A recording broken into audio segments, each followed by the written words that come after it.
1 in 5 people will have a mental illness in their lifetime. 4 out of 5 won't, but this does not mean they are doing well mentally.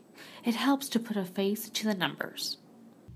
I sat down with Kathy Bryers, a receptionist with the Student Academic Learning Services, and she agreed to talk to me about her son and his mental illness and the impact on their family.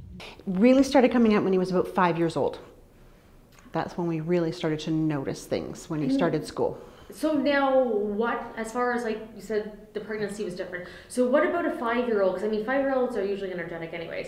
So what about him being as a 5-year-old gave you a feeling there was a difference? Far more defiance than the normal 5-year-old. His teacher at school said to us, we think he has a learning disability, which it turned out he did. We had him tested, and also when he saw the specialist about his learning disability, she twigged that there was something off. She couldn't quite put her finger on it, but she wasn't sure, you know, he's just not within the normal range for a 5-year-old. Okay, so at that point they didn't make an official diagnosis, no. Correct? No. Now, how did things progress as far as, 5-year-old it sort of starts, the teachers notice. So what kind of happened throughout 6, 7, 8, 9, 10? A lot more anger management issues, or at least that's what it seemed at the time. He didn't follow rules, did not like anything that you told him to do. He was very defiant. One thing they did diagnose with him was a learning disability if he couldn't sequence. So he would get very frustrated if you could not say, go clean your room. He would have no clue what to do. So you'd have to give him specifics of, go up and make your bed.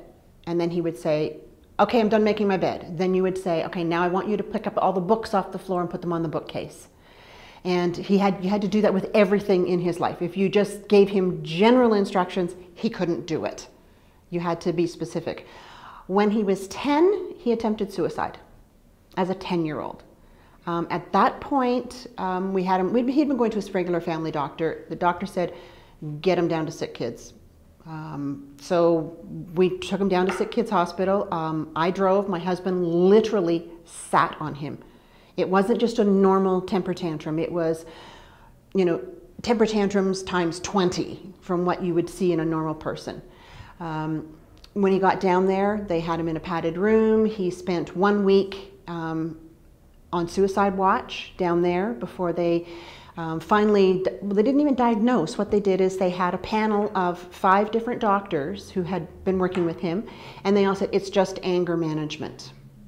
Didn't even address the fact that he had attempted suicide, just anger management. So he went to Grandview, took some classes there, didn't have any effect, none whatsoever. And we kept going back and back and back, and they just kept saying, no, there's nothing wrong, he's just a normal teenager,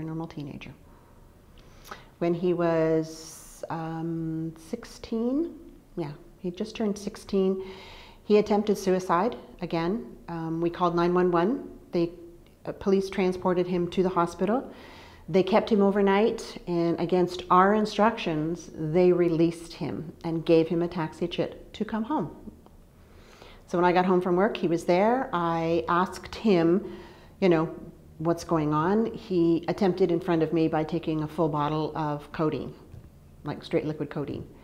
My other son called 911 again, and paramedics came, transported. This time I stayed with him in the hospital. I stayed beside his bed in the emergency ward the whole night.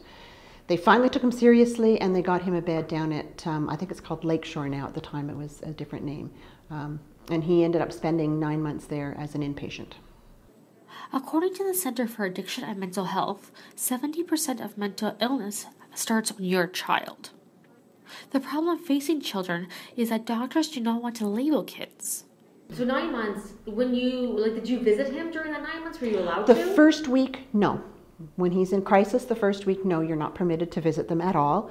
It was at that point that Dr. Lazor, who was the head of the adolescent unit at the time, called my husband and I in and said, I have a diagnosis for you. And we said, okay, what is it? And she says, he has bipolar mood disorder. And she looked at us and said, I say us, my husband and I, and said, how do you feel about that? And we didn't consult each other. We just kind of looked at her and both at the same time said, relieved. And she looked at us and said, relieved? And we said, yes, you've got a diagnosis. We've got a name for it. Now we can treat it. Most patients, most parents, there's the denial, there's the not my child, there's the, oh no, what am I going to do?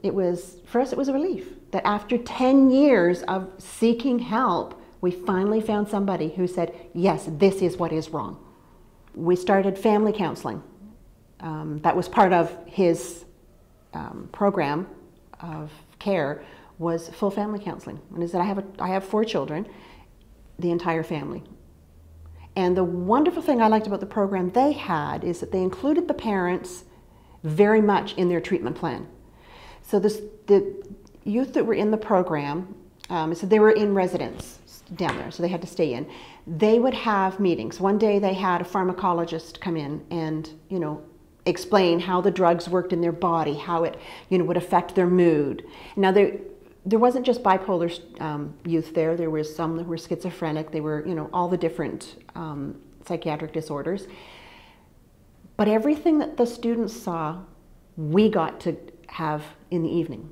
So they had a lawyer come in and tell them what their rights were, explain to them what all their rights were.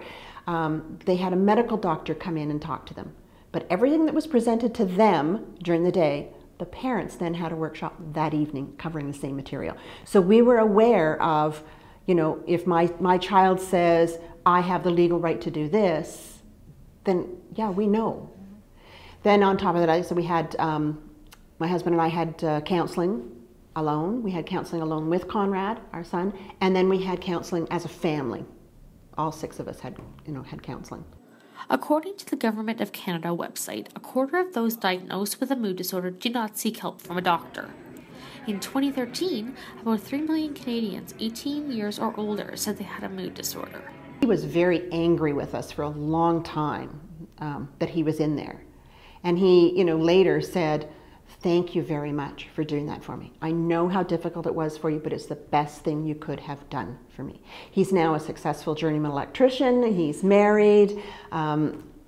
He's very successful in life, and he has outgrown, actually, the bipolar mood disorder, which it does happen.